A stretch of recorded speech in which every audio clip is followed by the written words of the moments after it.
This is Top of Mind, the Dr. Patrick Slowinski Show. All right. Well, welcome everybody to another edition of Top of Mind. I'm Dr. Patrick Slowinski, your host. We have with us today John Sitilides, who is a well-known consultant, a national security advisor, national affairs, international affairs, Columbia grad, works all over Washington trying to help people in government get it right. And I think one of the things people may recognize from him is that he is a national security senior fellow at the Foreign Policy Research Institute. So that's a great honor to have you here. John, you've also done work in my beloved former State Department in the Foreign Service Institute, also known as the National Foreign Affairs Training Center, which has a not the most pleasant sounding acronym sometimes, NFATSI. But the National Foreign Affairs Training Center, you've done over 17 years working with the State Department on a variety of issues there as a consultant. So this guy knows a lot about foreign affairs. He has a master's degree from Columbia in international relations. And we're welcome to the program, John. Well, Patrick, first of all, thank you so much for having me with you and to be able to share my insights with your distinguished audience. I'm looking forward to a great, robust, and very varied conversation with you on so many of the issues that are of great interest to you, to me, and again, to your audience. So thank you. Thank you, John. One of the things that I wanted to talk about that's top of mind for many Americans is the record-breaking shutdown. So the government shutdown has exceeded the record now. I think it's 36 days. The previous record was 35. I could be off a digit or so. But I know that's not a record you want to break. Most people would prefer the government to be open. As a consultant, as you're out there looking at things, and you have some experience with government shutdowns, any kind of prognosticating on when this thing might end and what you're hearing from the business community, what are the implications of a really prolonged shutdown, which arguably we've already had? Well, we hope we won't. I mean, we're kind of in unknown, uncharted territory right now, Patrick, right? So as you just correctly noted, we have a new record. We don't know how long this is going to last, and it looks like both sides are locked eyeball to eyeball. Both sides believing that the longer this goes on, the stronger their position will be, that they have a base in their political camp. And I don't know really if the Senate Democrats are going to be rethinking their position anytime soon, because that's really what's going to break the logjam, right? I mean, the president, I think, has been quite clear that we'll negotiate the issue of health benefits for illegal aliens or any other issue regarding Obamacare subsidies or reforming Obamacare or whatnot, but we can't do it in a period of hostage taking. But now that the elections are over, we've got a little bit of clarity in terms of obviously the governorships in New Jersey and Virginia. We have a Democratic socialist, some would say outright communist, who's a mayor in New York. And now that that's behind us, maybe there's a little bit of daylight inside the Senate Democratic Senate caucus, that is, so that we can get a few more lawmakers to peel off and sign off on reopening the government, ending the shutdown, and getting back to, I don't want to say regular order because we're so far from regular order in terms of the way that both the Senate and the House work, but at least getting back on track with delivering a fiscal year budget for 2026 for the American people, which really is job one for Republicans and Democrats in the House and the Senate. Right. No, a continuous resolution, everyone throws CR around. But if you don't know, it's continuous resolution. That's basically how we've governed fiscally for a long time, and it's not the best policy, but it does provide you with some security for a year or so, and it gives you that wiggle room to negotiate some of these harder topics. So yes, I know that everyone wants this thing to be over. We're just getting to the point where you're really going to see the dangerous byproducts, if you will, of a prolonged shutdown. For the most part, the president and his team have been doing a great job of thinking outside the box to try to fund very important things such as military salaries and so forth. But that's running out. And so there's only so much that the president is allowed to spend. So they need to find a solution right away. I think everybody, regardless of their party, I would hope would want an end to the shutdown soon. The I actually problem that think we that also have, Patrick, if I might, is, sure. this thing has gotten so bad that we're looking at the end of a shutdown as a good thing in and of itself. And it really is the lesser of several evils. And Mm, even if we go back to a that's true. continuing resolution, remember the one that passed in the House back in mid-September? I think The it runs cleaning. through November 20th or November 21st. So even if they end the shutdown tomorrow, they're going to have to come up with a new continuing resolution that gives them more than what, less than 3 weeks now That's to a be able very to valid work out point. the next fiscal year budget. So you may have a CR that's supposed to go until Christmas or New Year or whatnot. And overall, it's just a terrible way to run the budget process. And what we need, as you correctly note, I think it's been maybe 12 to 14 years now since we had regular budgetary order where you have every authorization committee, every appropriations committee, 12 separate bills, put them in a package, give lawmakers the opportunity to debate, to amend, and the like. And instead, we get the proverbial Christmas tree every December that is stuffed with a lot of necessary expenditures and, frankly, a lot of garbage that lawmakers are able to sneak in. Nobody wants to vote against it because then they'll be primaried in the next election cycle for having voted against all the good things that people expect from the federal government.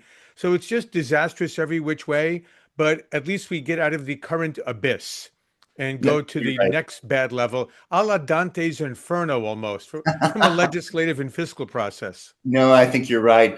When I Mhm. was a diplomat for over 2 decades, people would ask me about things that would just provide me the kicker, gore, fear, and trembling moment where I would just like, oh, I don't know how I should answer that. And one of them was fiscal, how we do our fiscal budgetary issues, Mhm. which is a mess to explain to people. And then the second was the electoral college. But those Mhm. things are just hard for people to grasp. Also, the rule of cloture, and then 60 votes to break a filibuster, all of those things together. But I think the one question I think is fair that some of my non-American friends have been asking me, John, is why do you even allow your government to shut down? So that's our last question, and we'll move into international affairs. But I wanted to get your Yeah. thoughts of why have the founding fathers probably didn't think about this I've read the Federalist Papers. I don't really see anything particular about that, but I'm wondering why do we even have this as an option?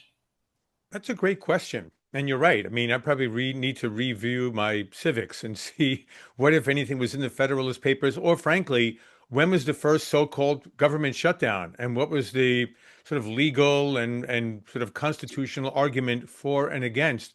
But I think it's also important to note here, Patrick, that shutdown is really a bad word, right? The government is not shut down by any means. Yesterday, I was fortunate to take one of my four sons to the Supreme Court, and we attended oral argument there. The Supreme Court is functioning just fine. Our essential federal personnel, especially our military, first responders, air traffic controllers, TSA personnel, and whatnot, unfortunately, they're working without pay. Fortunately, they will all get back pay, but for those people who are earning modest salaries, they need that check to check cash to pay utilities, buy food, buy gas, pay the rent and the like. And so it's very, unfair to impose this kind of financial hardship on people who've done nothing to bring this about. It's happened because lawmakers who continue to be paid for the last month can come to agreement. So it's really a major slowdown of the federal bureaucracy, but I think shutdown is a little bit of a misnomer and probably I think you're right. exaggerates the impact of all of this non-activity. Our language should be more precise and accurate, and Hmm. I agree. It is Yeah. more of a slowdown. And Hmm. I'll just say the final thoughts on this is that uh, you're in the consulting field, and I've been around after I retired from the foreign service, in the consulting and the contracting world.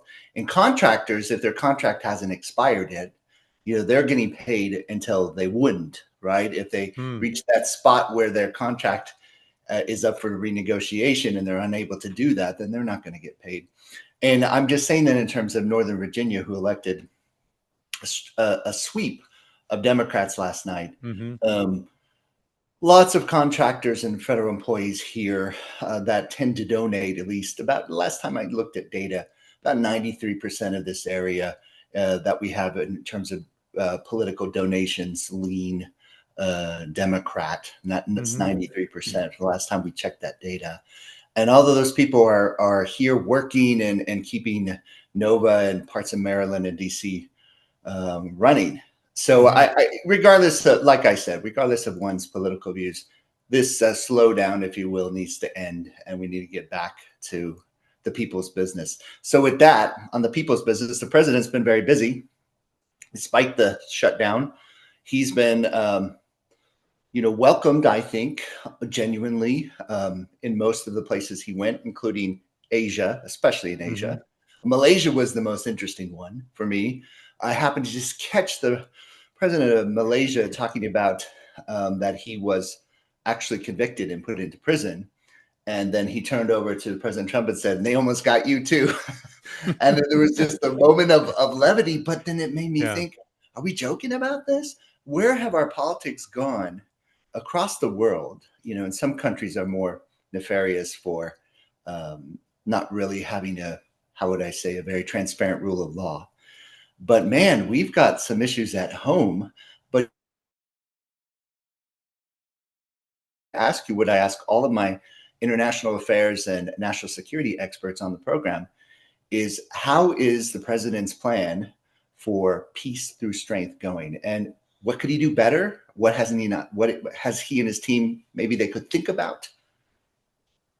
I think overall, the last 8, 9 months have been marked largely by successes in international affairs, at least I would say at the mid-level. And we'll talk about the strategic level, especially in the context of US-China relations, right? Because that's really the relationship that forms the strategic axis around which almost all dimensions of international relations will revolve for years, if not decades to come.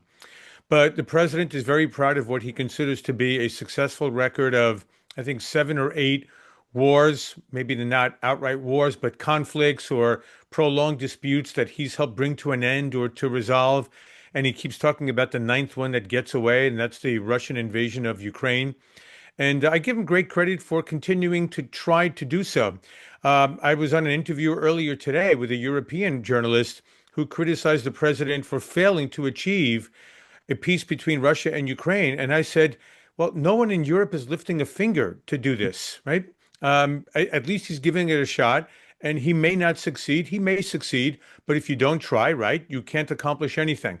So I think to a large degree, peace through strength. But I think we really haven't gotten there yet because, and Patrick, we'll need to talk about this in a little bit greater detail.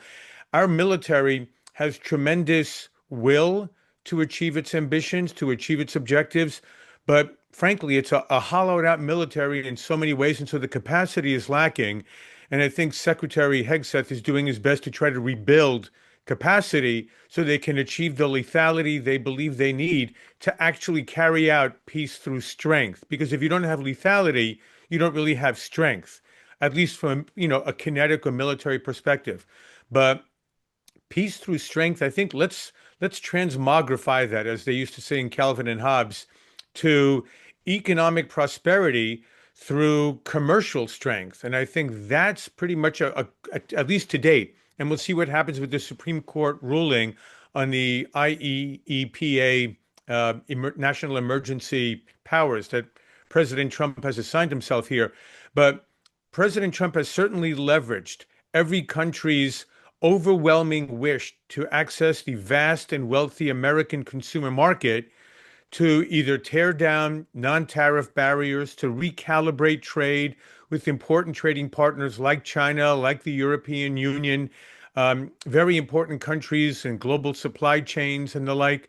But he's very much leveraged our very, very great power economically and commercially in ways that no other president has done probably in the last century. So I think on that front, yes, it's been very uncertain. It's been very disruptive. A number of American companies and industries are quite concerned about where this is taking us. But to date, it seems, especially with, I think, $200 billion to date in additional revenue generated for the federal coffers. Again, it depends if Yeah. the Supreme Court nullifies this. But So if they uphold it and President Trump can continue, I think you'll see economic prosperity through commercial strength as a hallmark of the next 3 years. And then we'll see to what extent actual Paul Mill, peace through strength, can be carried out, hopefully in deterring wars and succeeding as we did, say, with the strike against Iran's nuclear weapons facilities back in June. Right. And I think the converse is also true. What happens if Pandora's box is open and they rule against the president's policies and authority in this issue? With all of that money you've taught, the monies, I guess that's the correct term, that are in the coffers at this time, what happens to that? Do we pay that back? And there's a lot of consequences for this. I was actually less sanguine today listening to some of the justices' questions.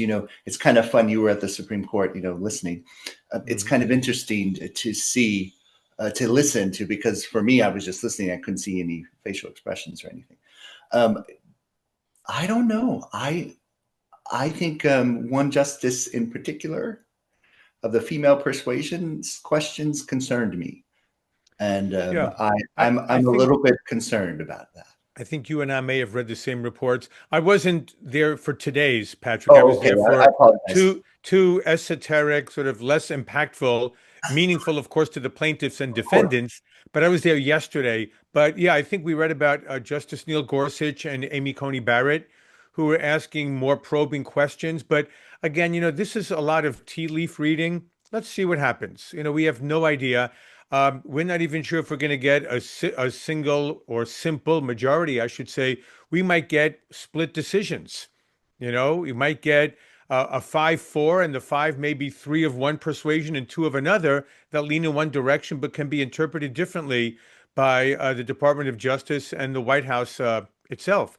So we have no idea whether we'll even have clarity, depending on what the Supreme Court generates. But it's going to take, I think, at least several weeks, we understand, possibly even early 2026. So for now, I think President Trump will continue with his tariff strategy just as he had for the last, well, I guess since Liberation Day, 7 months ago. And you're more qualified, I think, to delve into the question on judiciary oversight and overreach. Would they be possible as a remedy in this case, the Supreme Court, to say that whatever was collected before does not have to be repaid? Could they put that kind of specific limitation on it? Something tells me they can't, that all they can do is rule on the constitutionality of the action. And if the effect of their ruling is to nullify it, I presume there would be legal claims made on the U.S. government for restitution. Oh, well, I mean, in WTO and everything else. Yeah, I don't believe the court would be able to provide a specific financial remedy to this. That would have to be worked out between the executive branch and then all of these plaintiffs or companies seeking restitution. They were asking Scott Besson that question, and he said, the president and us and his financial guys and gals, we have a lot of tools in our toolbox to talk to our partners. And so what I kind of understood that to mean was, if you're going to ask for your money back, there's an additional, I mean, that's, there may be some consequences for that. So yeah, and there are other tools that they can come up with that don't involve quote unquote declarations of national emergency. I mean, that's really what this comes down to. Yeah. And I think one of the interesting things here, I mean, it kind of goes back and forth, because when we had the Chinese Communist Party just a couple of weeks ago, Patrick, declare severe restrictions on rare earth exports that are utterly essential to the U.S. technologically based economy, that one could credibly claim is exactly the kind of national emergency that the president was citing in exercising these powers. But then when he punished Canada with an additional tariff because the governor of Ottawa, I think it was, put a video, an ad on American television. That seems a little personal and really sort of exceeds the national emergency threshold. And so I don't know if the president, for 2 weeks had his hand strengthened by Beijing's actions and then his hand weakened by his own response to the governor of Ottawa. Yeah, it's interesting. Tariffs, often I think are incorrectly defined as a tax. Well, they kind of are a tax. They really are. But are they really? And so I did a year a little over a year as a trade negotiator for in the USTR under Mm, President Obama. A lot of people don't know that as diplomats, we do all sorts of different things. And so I was over Central Asia and South Asia doing trade negotiations all the time. And tariffs came up even then. No president has actually done what President Trump has tried to do hmm to use it as a negotiation tool. Now, people are saying it's only a stick and there's no carrot involved. I don't believe that. I think him going out and striking all sorts of deals and sending his teams out, there are a lot of carrots out there we just don't know about. There's also the greatest carrot of all. These Our countries can market, continue to access the American consumer market. 100%, which is probably what, if you count all the people who are here, and I don't know if we have an exact number on that, it's got to be over 340 million people. Hmm That's a big market. Right. With one of the highest per capita GDPs on planet Earth, right? I mean, I think the average per capita GDP in Mississippi is higher than that of the United Kingdom. So it gives you a sense of just how much access there is to be had here if the president permits you in exchange for recalibrating, again, either direct tariffs or non-tariff barriers that are deliberately meant to keep American exports out of those markets around the world. You mentioned a little bit about China already, and I want to dig a hmm little bit deeper with you on that. hmm Um, depending on which reports you read these days and who you believe, and if you can figure out what their axe to grind is or what their angle is correctly, Mm. whether you believe all the reports. But I've read a lot on China, and it varies from depending on whom I read to they're imploding. It's all over. This is Potemkin's village. They're just faking that things are fine. It's awful. To they're not really doing that bad, and they're actually doing really well. And we're the ones who are deceived. And so, where are we really with a correct analysis, if you will, of where China is economically and in the trade sector and their dominance in the trade sector?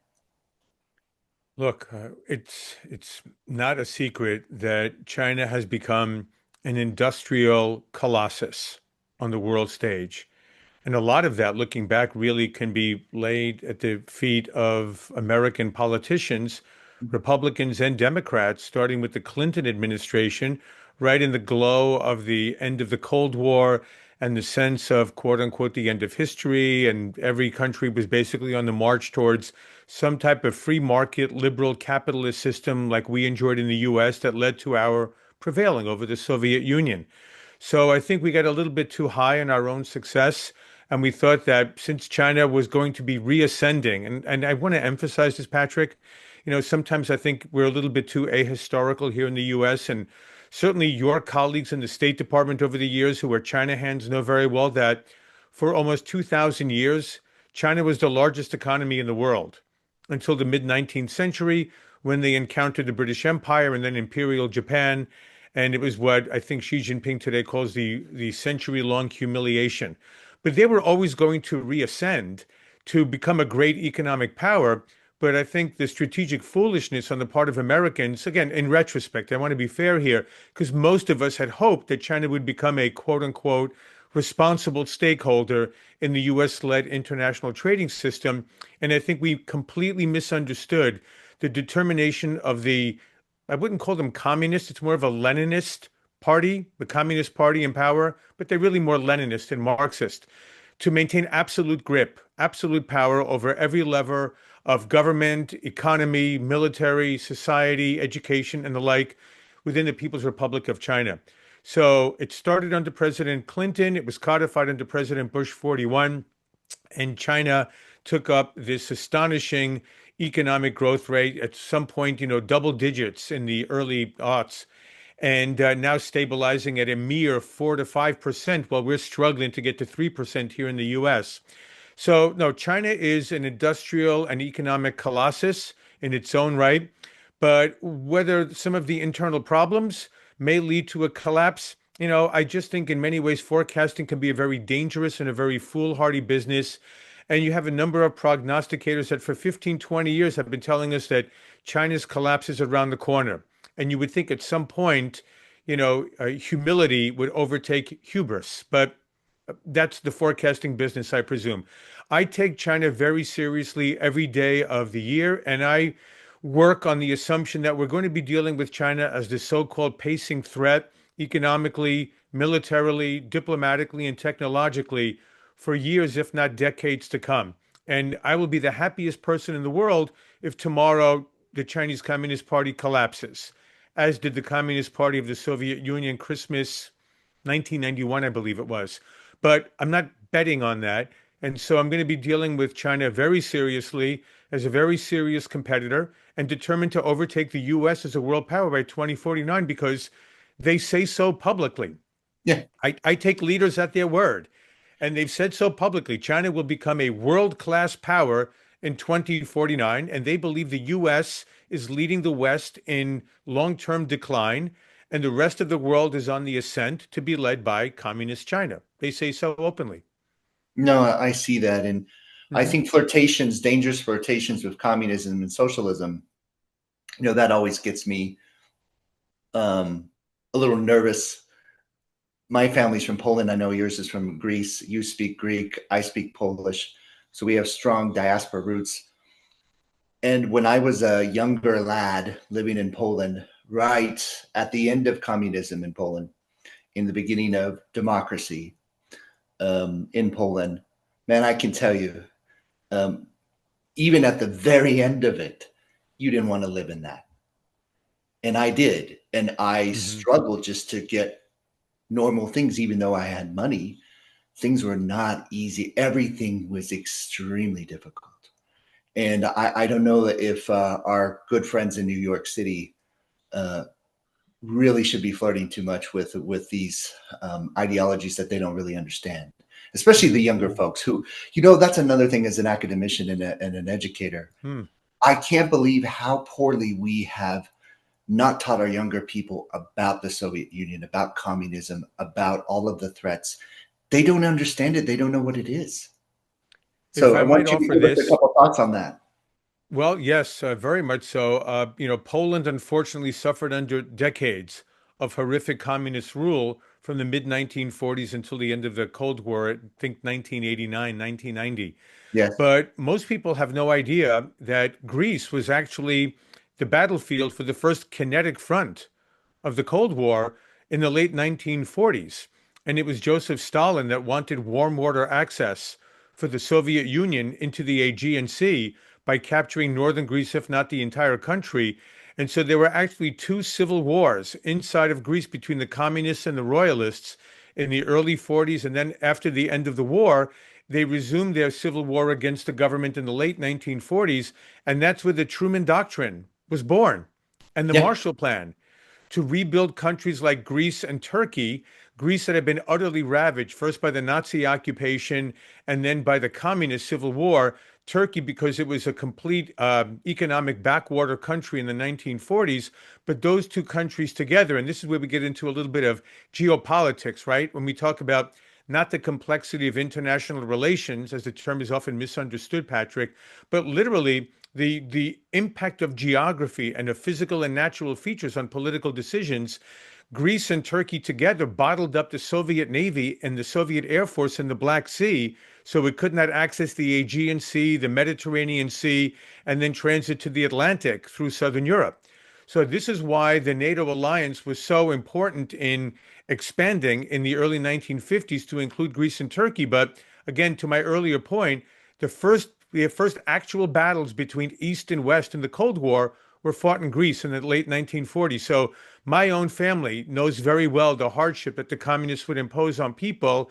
The only way communism is ever imposed anywhere is by sheer force, violent Yeah. force. The people never want it. And I hope that the people of New York don't reach a threshold, don't ever have to look into the abyss and find out what actual communism can do to an otherwise prosperous and thriving peoples. It's a very, very puzzling development in New York, to say the least. It is. If one is taking the glass half full approach, this could be one of those tough life lessons for people to learn. I'm just not so sure because of the lack of education. When I talk to Gen Zers, they have no idea about what communism and socialism really is. They have no idea what Antifa really stands for and how they would Hmm. gain their objectives and achieve their objectives through violence, right? They don't understand any of that, and they don't know what's ahead for them. I have a good friend of mine who's Albanian. He's an American citizen, but he grew up Albanian, and he just laughed on the phone the other night. He goes, "These people have no idea what's coming." And Hmm. this is, Yeah. in your neighborhood, Albania, with who really suffered from communism, which people don't even know about. They don't know what happened to that poor people in Albania of the how how they were ravaged by communism. So I hope that people wake up quickly in the United States. I hope Um, so also. There seems to have been a deliberate whitewashing of the evils of communism in the West, a whitewashing in the West of the evils of communism worldwide, uh, all during the Cold War, but especially since the end of the Cold War. And, we recognize instantly the pure evil that is Nazism and the embodiment of evil that is Adolf Hitler. But we have young people that wear T-shirts with Mao Zedong and Che Guevara and really have no concept of the kinds of inhumane, animalistic evils perpetrated by communist overlords over their subjects over the last 80 years, 90 years, 100 years plus, if we go back to the founding of the Soviet Union. It really is a disgrace in terms of our public education system, Patrick, that our young people, who then go on to become our leaders politically, economically, financially, and civics, know so little about this enormously destructive ideology called communism. well, and another thing is the lack of a classical education.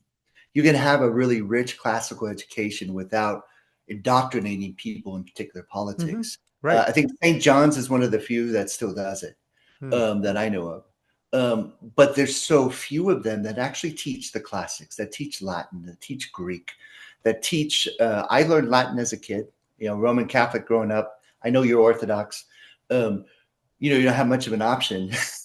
And at my age, and I'm so glad I learned Latin because to this day, I know the roots of many English words Hmm. because of it. Right. And in Hmm. Greek, of course, if a nod to my big fat Greek wedding, uh, I which has a lot of had a truth in it. feeling you were going there.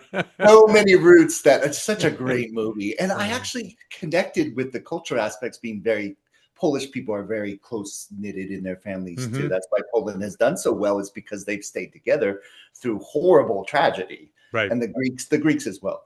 So Hmm. with that, I wanted to turn to one other topic of mine that's close to my heart is Hmm. the educational system in the United States.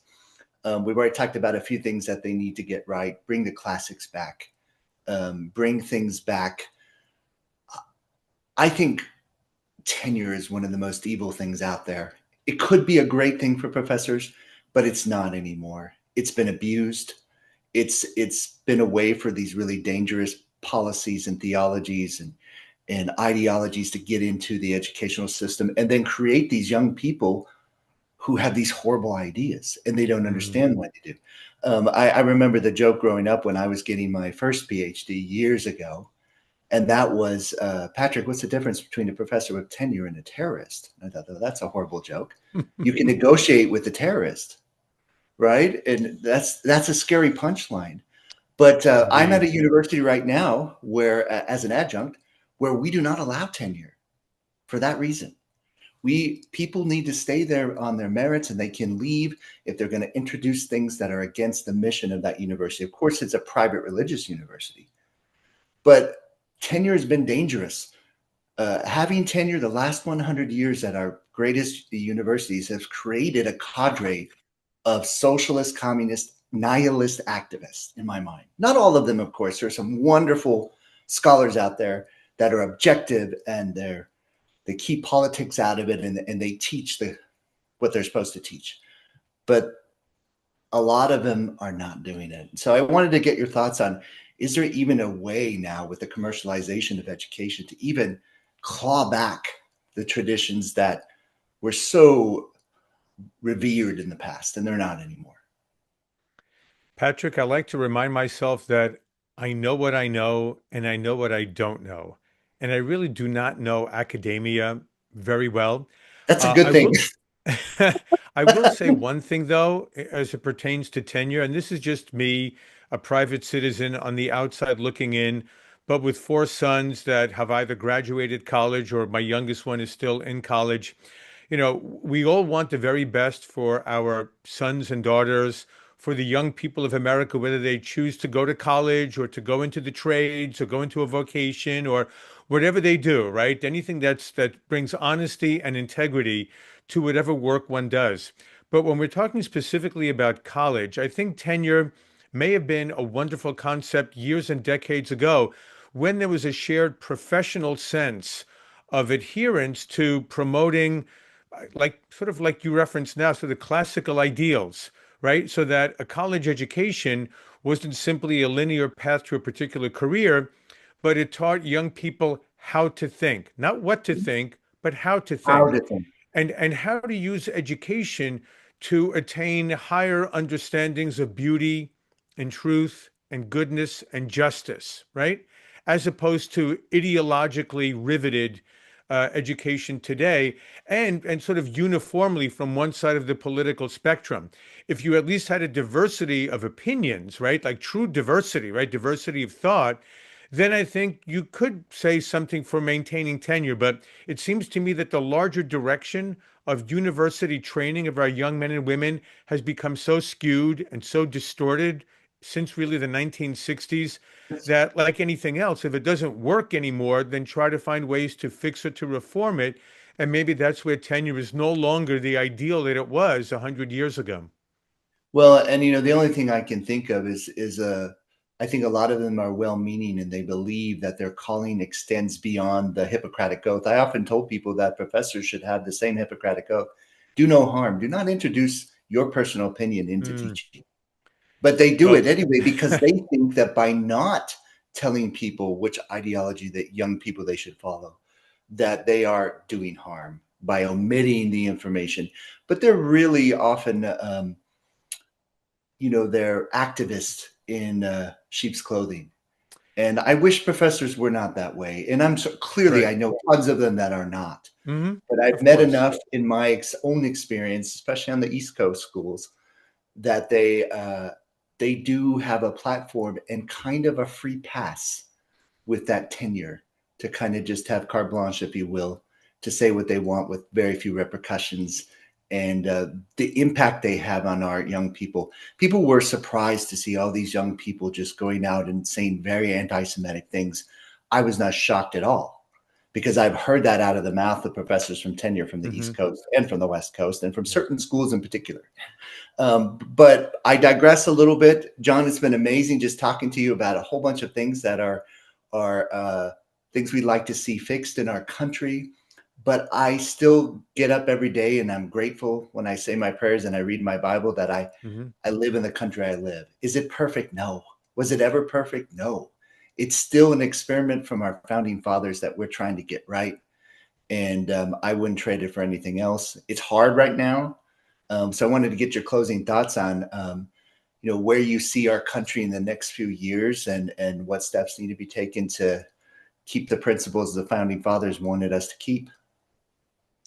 It's probably not the most original thought here, Patrick, but people that I have come to respect greatly personally and professionally and are older than I am and wiser than I am have reminded me that it's never smart to bet against America, right? Simply put, we're going to go through tremendous challenges, but again, if we take an ahistorical approach and a very narcissistic one, we can focus on all of our warts, all of our problems, and we can despair about the future. But if we look at a country that, first of all, began by defeating the greatest empire on planet Earth in the late 1800s, survived a horrific civil war where brother killed brother, 600,000 dead Americans on American soil, and then survived the Great Depression, two world wars. We've been through cataclysmic episodes domestically and internationally for the last 60, 70 years. We almost had the dissolution of the NATO alliance in the 1980s. We had President Nixon taking us to DEFCON 4 during the Yom Kippur War in 1973. We had the Great Recession 15, 17 years ago. Our country has been rocked from so many different directions, from beneath, from above, from external and internal threats. And yet here we are today, at least from a material perspective, wealthier than ever, right? There's never been a better time from a material perspective to be alive as an American. Spiritually, there's a lot that can be fixed. There's no doubt about it. We're probably a broken country in many ways. But materially, we're as powerful as ever with all of the problems that we have in our military. And maybe if we have a follow-on conversation, Patrick, we can dig a little bit more deeply there. We still have the most powerful military in the world that gives us the free and open trading system to be able to trade with countries around the world and to afford that privilege free of charge to every other country, ally and foe around the world, thanks to the US Navy.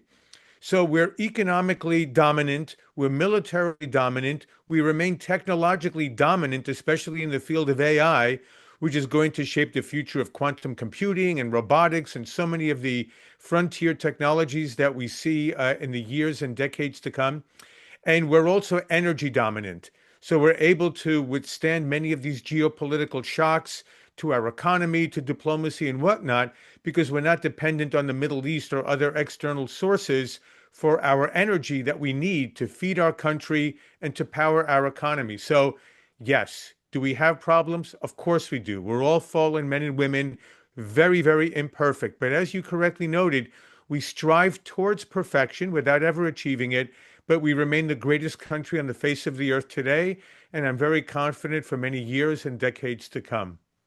John, fantastic way to finish up the show. I will take you up on the offer to come back. I really have been thinking a lot about the Roman Catholic for personal reasons and the Eastern Orthodox Renaissance that I'm seeing in many different countries, and get your take on that, as well as so many other things.